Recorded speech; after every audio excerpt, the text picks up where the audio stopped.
इस्लाम का बोलबाला। मगरिब में इस्लामोफोबिया के बावजूद दीन हक की आवाज बुलंद होने लगी। मोहम्मद इंग्लैंड और वेल्स में मुसलसल दूसरे बरस मकबूल तरीन नाम रहा। मुसलमानों की आबादी में इजाफे और इस्लामी इक़दार से जुड़े रहने के रुझान ने बच्चों के नामों के इंतखाब पर वाज़ेह असर डाला है।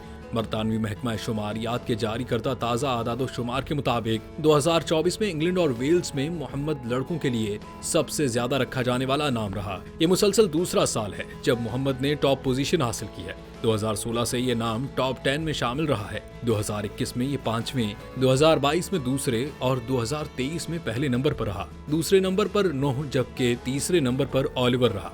लड़कियों के लिए ओलिविया और एमेलिया मुसलसल तीसरे साल मकबूल तरीन नाम रहे। दिलचस्प बात यह है कि शाही नामों की मकबूलियत में कमी आई है। जॉर्ज छठे और विलियम 27वें नंबर पर चला गया है।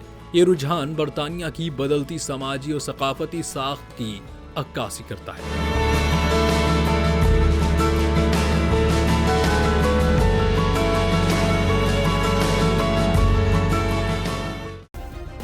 सब्सक्राइब करें और बेल दबाएं ताकि कोई खबर रह न जाए।